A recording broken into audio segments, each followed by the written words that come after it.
One day, Lord Vishnu was walking down the road with Narayan. Narayan was a great devotee of Vishnu's. He was in a really high state, but he hadn't quite gotten this idea of Maya down in his life, in his spiritual work. So as they were walking down the road, Lord Vishnu asked Narayan to go to the well and get him some water. And so, of course, he did.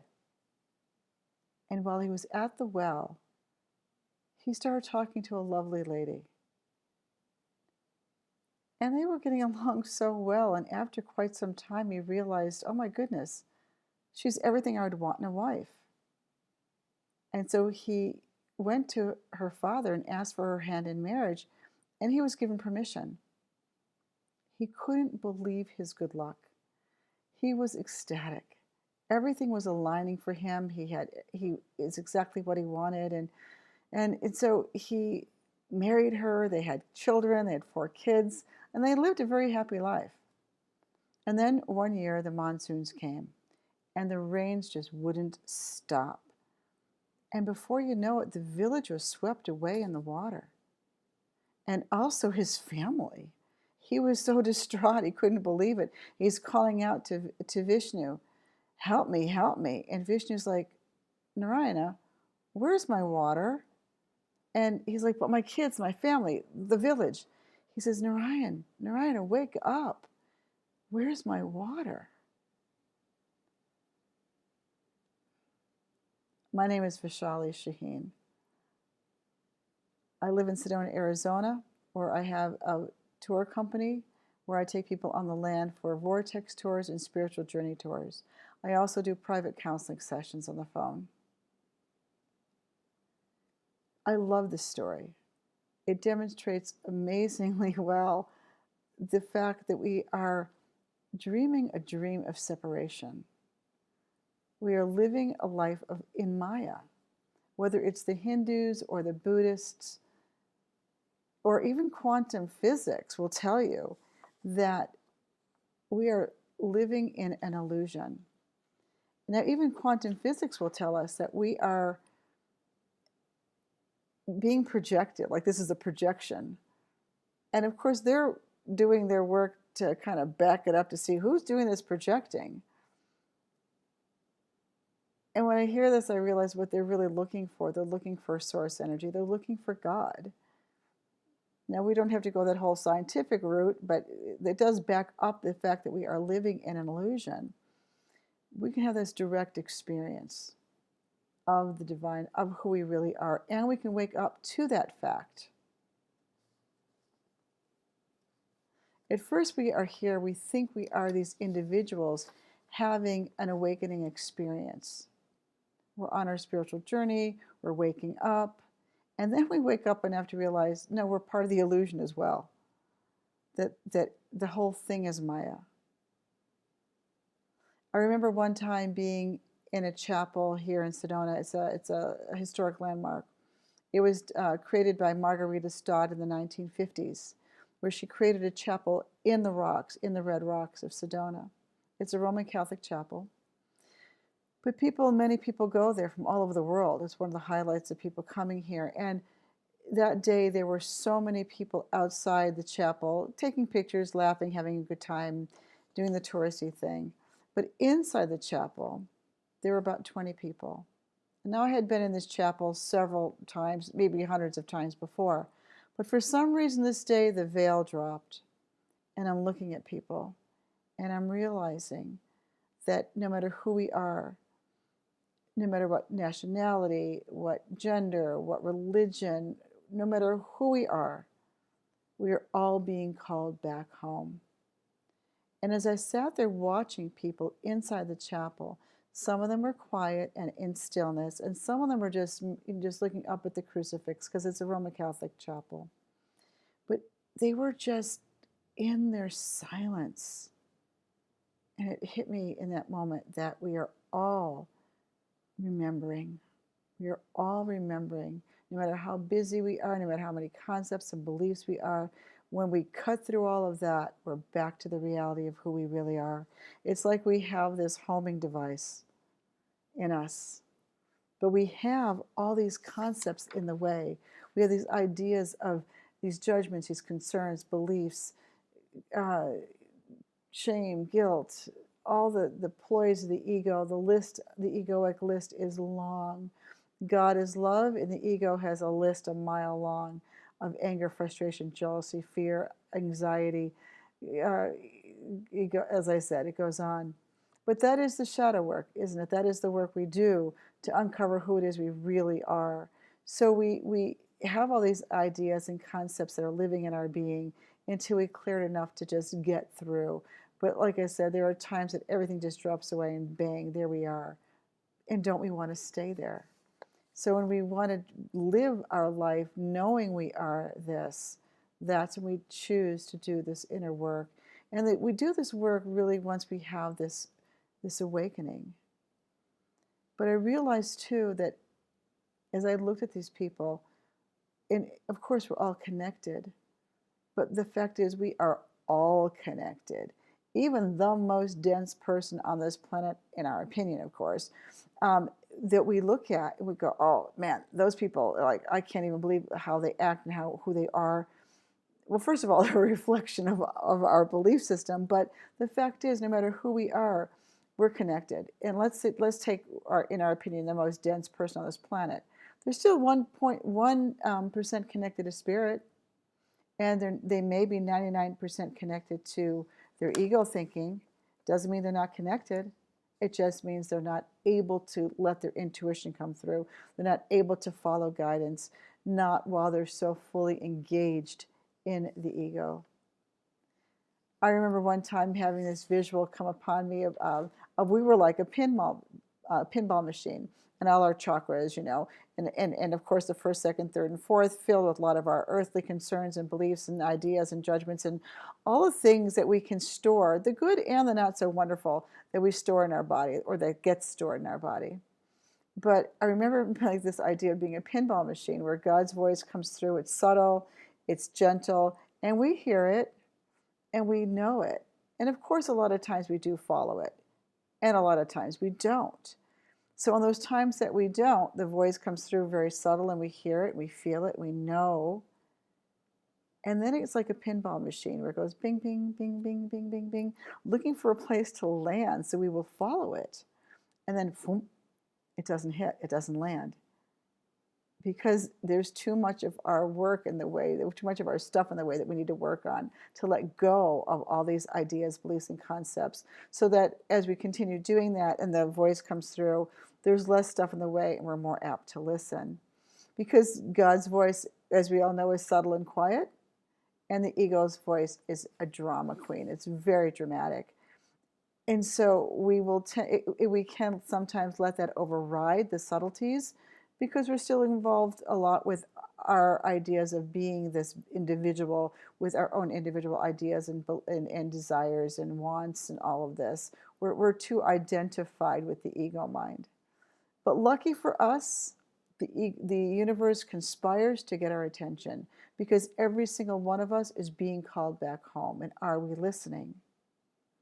So the universe is conspiring to get our attention. And for me, it happened several decades ago, but we're going to go back to when I was a teenager, and I read the book Siddhartha.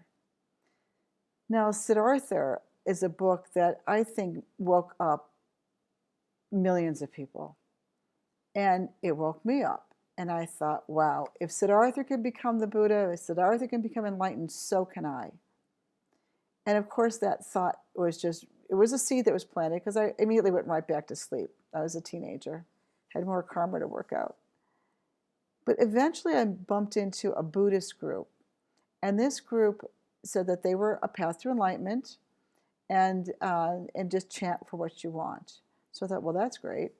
So, but I also knew they were a Buddhist group. So I'm thinking, wow, they must know about Siddhartha.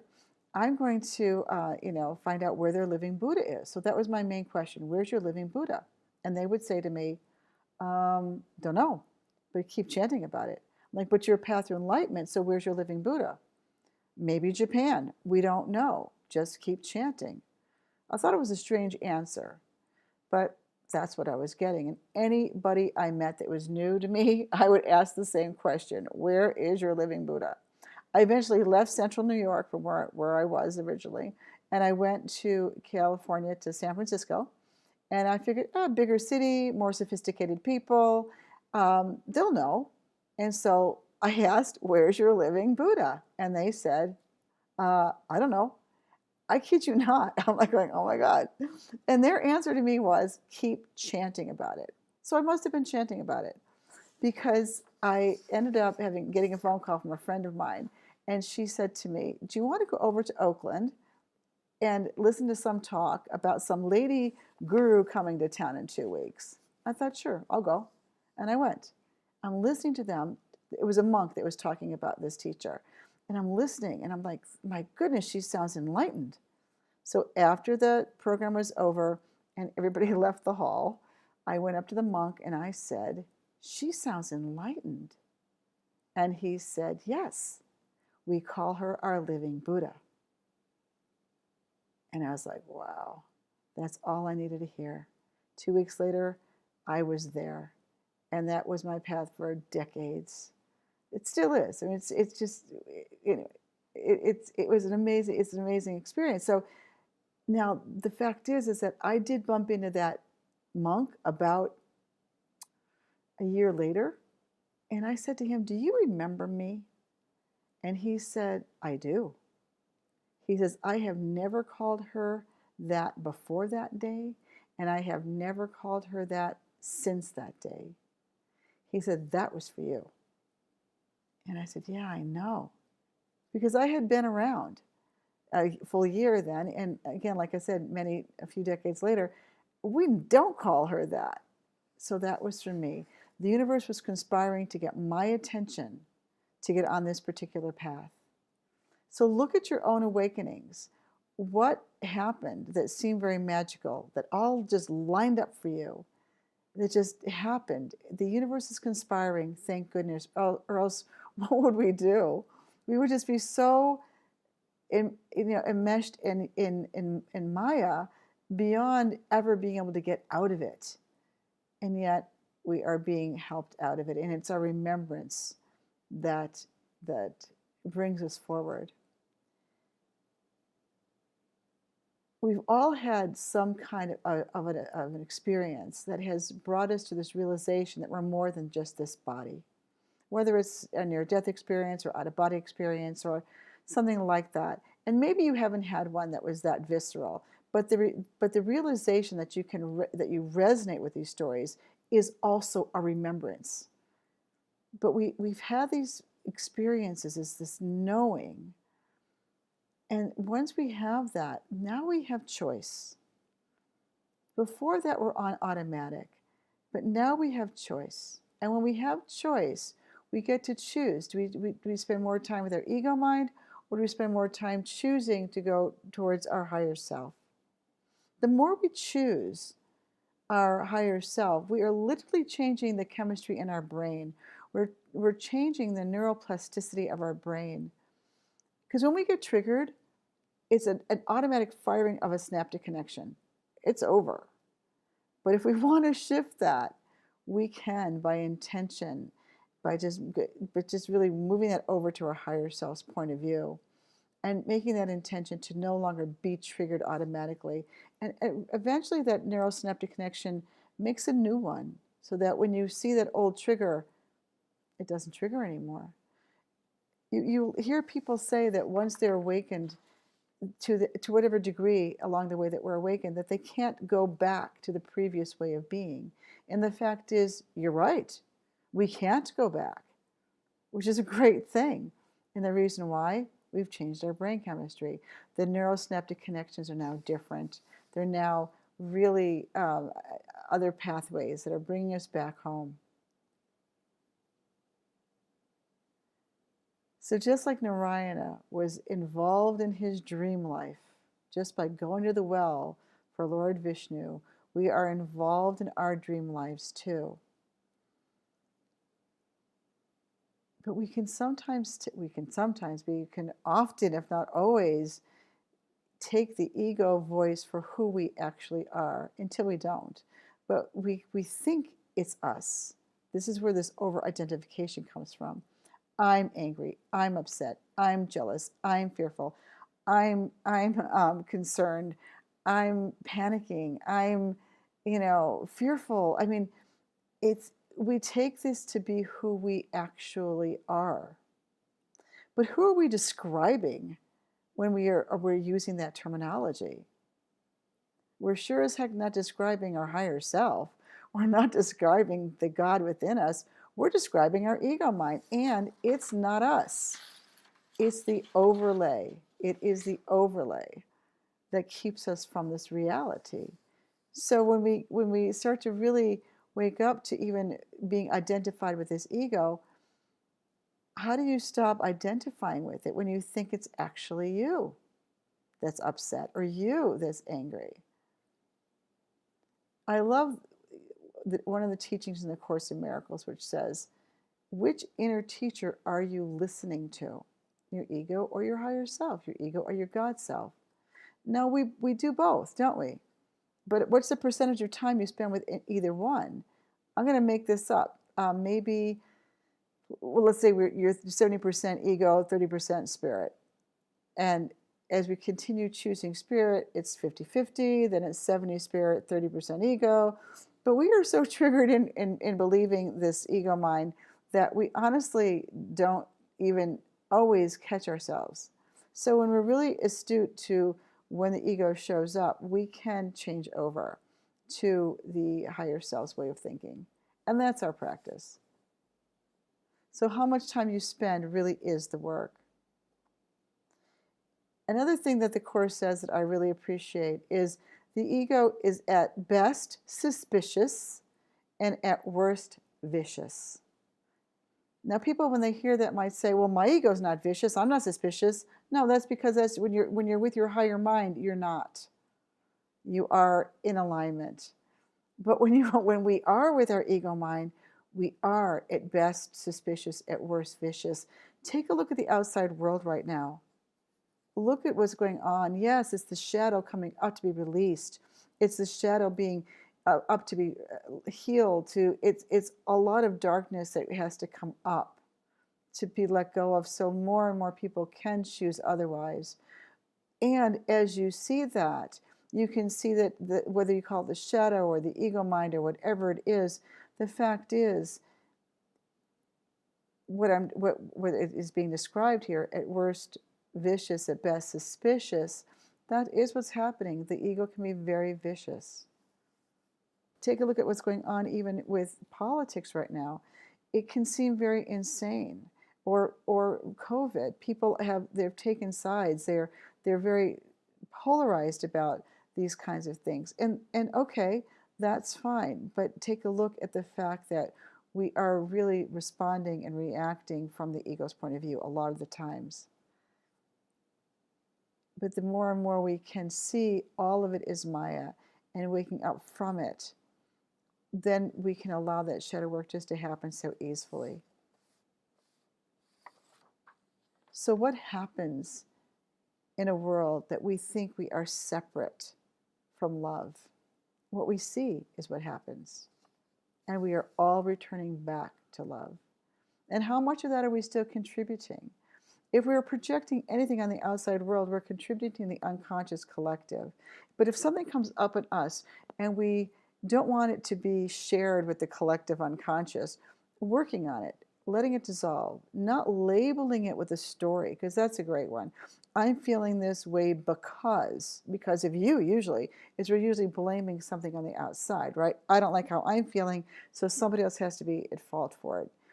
So when we do that, we are still contributing, not to make it right or wrong, because when you catch yourself, you can go, wow, I don't want to do that anymore. But the fact is, if things come up and we choose to look at it, we choose to let it dissolve, we choose not to continue with the ego story about why you feel that way. She did something to me, therefore I feel this way. Okay, yeah, she did something to you and it came up. Now you can be responsible and hand it over to your higher self. And sometimes we have to go through a process. We have to, talk to somebody, heal it, release it, let it go as best we can. And if we need help doing that with other people, professional or friends, do that. But know that it is us being more and more freed up from this kind of conditioned way of thinking. And thank God it is just a dream, because now we do have choice. I remember one time when I had a guest here from New York City. She was probably in her late 60s, and she came here for a spiritual journey tour with me. And she looked at me in all seriousness, and she said, I want you to give me a cosmic experience of oneness with God. I went like, yeah, I want that too, lady, you know? And I was like, okay. Now, this is the kind of person that when they come to a teacher or a person, or guru, whatever, wherever they're going for looking for another way of being, when your cup is too full with your own ideas and concepts and judgments, there's no room for any new ideas to land. And that's where she was. She was so full of her own ideas that nothing could get in. Well, I shouldn't say absolutely nothing, but her cosmic experience wasn't going to land on her today, you know? So I simply asked her, I said, okay, let me just ask you this. What do you like when you're in New York? And you know what? She was honest. And she said, when I'm in New York, I'm pushy, I'm arrogant, I push people away from me, I'm angry, I don't talk to people, I withhold. She described herself as being very shut off and shut down. And then I asked her, what do you like here in Sedona? And she said, oh, I'm loving it here. She goes, I feel so open. I'm talking to people. People are so kind. They're nice. I'm having great conversations with people. And then she put her hand on her heart. She goes, I'm feeling so much connection to people. I'm feeling love. And I said, that's it. You don't, he said, that's your experience. You're looking for something that's not here. And that's what the ego mind will do. It will make something up for us to be distracted so we don't actually land where our greatness is. And she was, I said, you know, you're looking for something in an imagined future, some cosmic experience that your ego's wanting you to have. But in this moment, listen to what you just said to me. That's amazing. And she said, you know, I am feeling much more uplifted and happy here. You're right. And that is a lot of the times our experience. How are we connecting throughout our day that is so natural to us that it actually goes by without our noticing? Because the more we notice how we are at our best, the more we notice how we are when we're connected, and we spend more time with that intentionally, we are creating new neurosynaptic connections. We are putting our attention and our choice back on our higher self. So, what are our daily experiences that may go by us so quickly that we might take them for granted? Excuse me.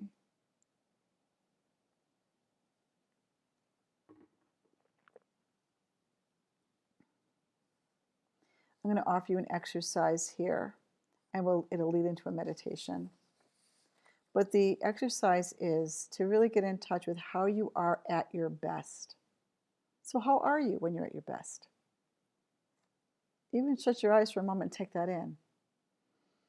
How are you when you're at your best? And I want you to actually bring up a peak moment in your life. And you can do this with your eyes open if you want to. Bring up a peak moment in your life. Maybe it was the birth of a child. Maybe it was being married. Maybe it was being divorced. We are all on different paths. We're all on different ways of expressing love and finding that for ourselves. What was a peak experience? Was it a job well done at work? Was it just knowing that you did something great for your family and they appreciated it? Was it winning a race? Was it just finishing a race? For me, it would be just finishing a race. I've done that before. I've been the last one in on a race, but I finished. 26 miles. Was it 26 miles? I forget what a marathon is, but I finished the marathon. But I came in last with my friends. And it was great because we finished it. So find a peak moment for you in your life. And I'll give you a few seconds to really bring that up to mind.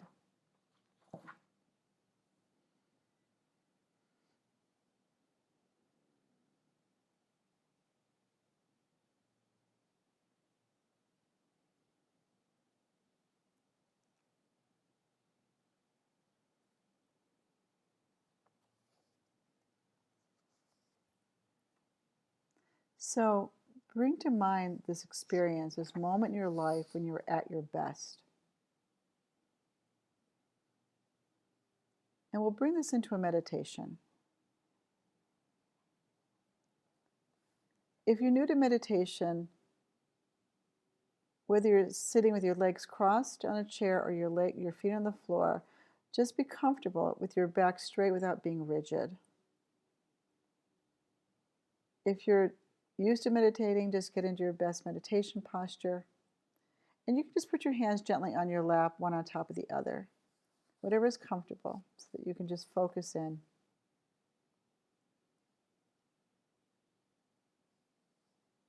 So take a nice deep breath in, all the way up to the top of your head.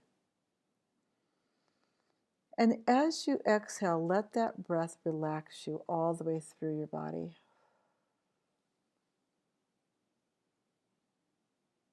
Taking another deep breath in, all the way up to the top of your head. And as you exhale this breath, gently close your eyes and allow this breath to take you even more deeply into your own being.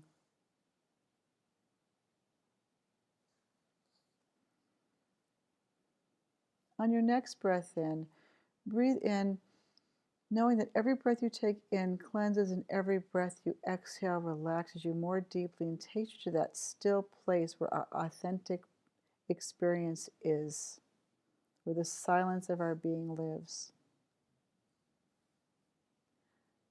Let every sound and sensation just be. If there are sounds in your environment, let them be without labeling anything. It's only when we label something that it actually means anything. So just letting it be. The background of the stillness around you. If thoughts come, let them come and let them go. It's our interest in them if we hold on to them. But if thoughts come, just gently put them back in the sea of consciousness from where they came from and come back to your breath. Knowing that the mind can literally only do one thing at a time. It can think or it can focus. And if it's thinking, it's just in the ego mind for a moment. Just, it's okay. Put it back in the sea of consciousness. Come back to your breath. And just notice your breath. On your next inhale, put your attention on that breath and breathe in with intention as you follow that breath in. And notice as you're literally following that breath in, your mind is quiet. Even if it's just for a second or two, but it is quiet. It is bringing us to the still place within us from where this place of being at your best is. Because when we are at our best, we are aligned with Source. When we are at our best, we are in really alignment, we're in the flow, we are in our higher self. You can never be in your best and also engage our ego mind. So when you're at your best, own that right now. Breathe into it. Notice where it is.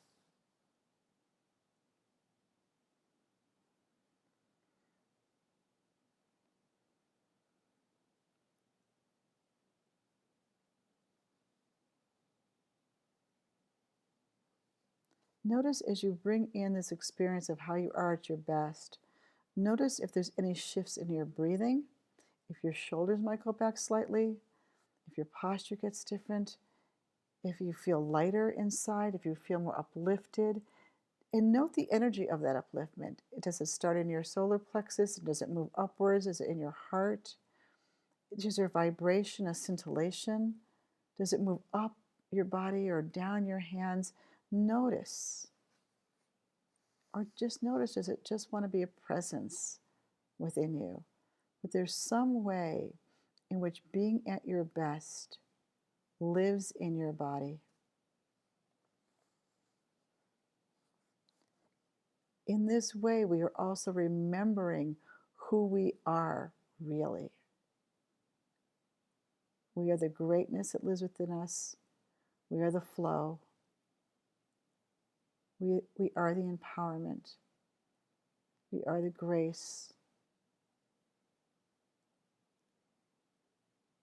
We are who we are at our best. That is when we are remembering who we actually are.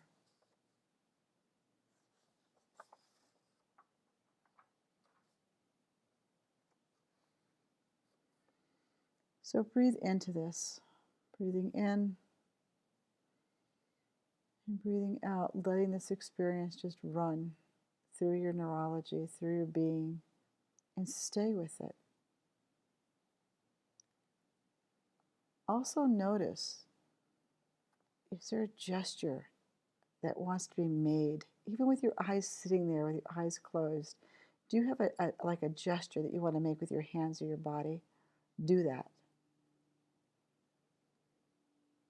Make that gesture. Whether your hands are going up in celebration or you're just having your hands being in this place of empowerment, or you're just feeling yourself just being uplifted in some way. If there is a gesture, make that gesture now, and more than once, so that your neurology remembers to remember this experience.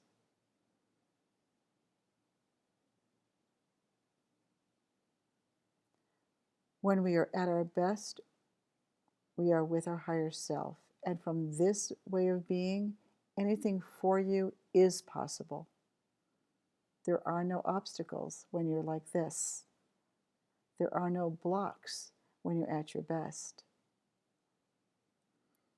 There are only solutions and possibilities.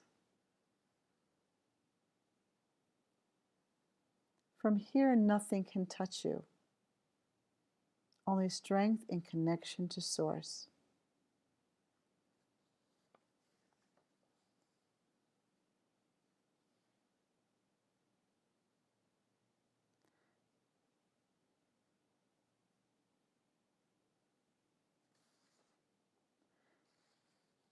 It's like this that we can go through our day, bringing this kind of experience with us throughout our day. It's that quiet place within us that emerges, and with that emergence is a remembrance and our connection to Source.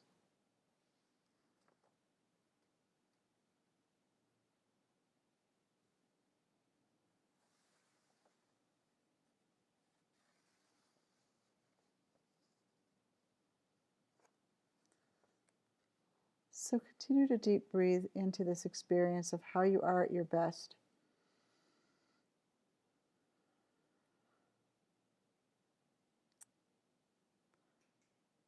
And then I'm going to ask you to remember how this energy runs in your body so that you will always have instant access to this.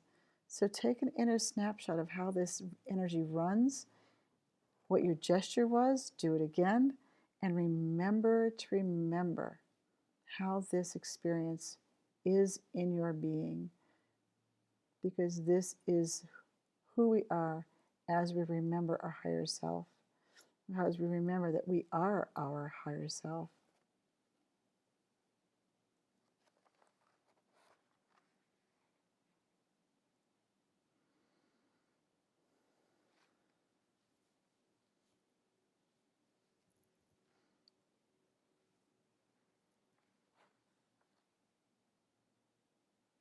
So remember to remember as you take an inhale all the way up to the top of your head. And as you exhale, Gently wiggle your fingers and your toes and start to open your eyes and bring this way of being out with you.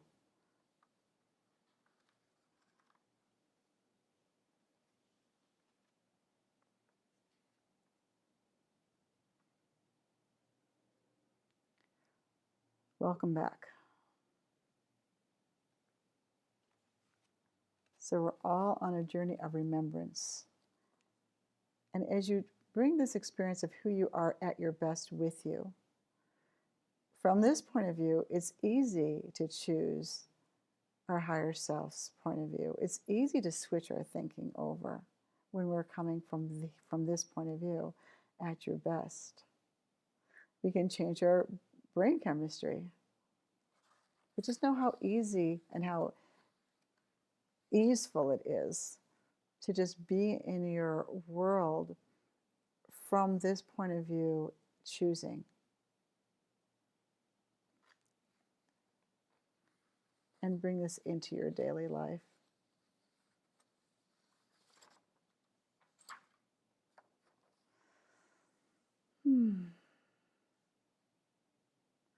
I want to thank you for being here. And it's so wonderful to know that there's so many great people on this journey together. I am offering a free download of the 7 Steps to Inner Peace. Many people have enjoyed this, so I'm offering it to you as well. The link is here. And if you're ever in Sedona, please feel free to come connect with me. My website is sedonahealingjourney.com. So sedonahealingjourney.com. And do a vortex tour, a spiritual journey tour. And also, if you would like to work privately, I do private meditation sessions and private coaching sessions, spiritual coaching sessions. So be well, take care, and thanks for joining me. Namaste.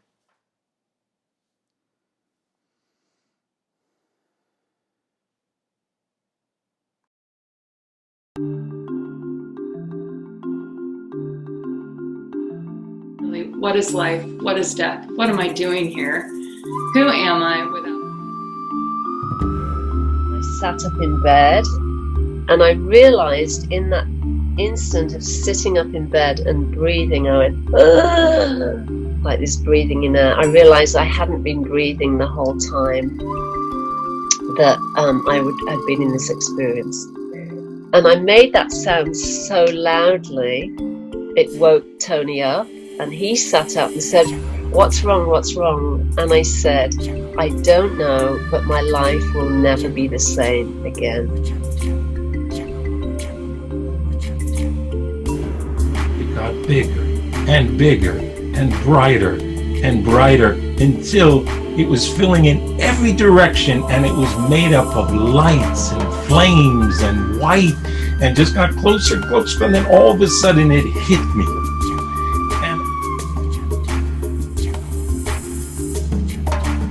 But suddenly there was like this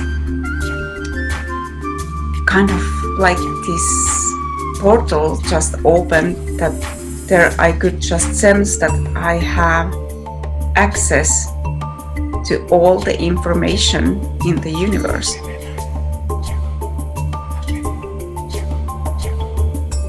So I had like this very deep connection with my team, offered up this prayer, and within like 2 months, my entire life fell apart. So, Spirit doesn't mess around. And when you ask, it is always given. And then in that dream, I understood that what I am is mirrored throughout the whole cosmos, that I'm part of all of that. I am literally part of everything in the cosmos, and all of that is part of me. It can be seen by me through these mirrors. And so I felt like this web of life, you cannot unplug from it. You cannot get out of it. No matter what you do, you are in it, and it is glorious. And all of that energy and potential and creativity and possibility is ours. And that all of the universe is reflected in our very being, in our very selves, and everything that we are is reflected throughout the whole universe too. There is no separateness. There is no such thing as anything being separate.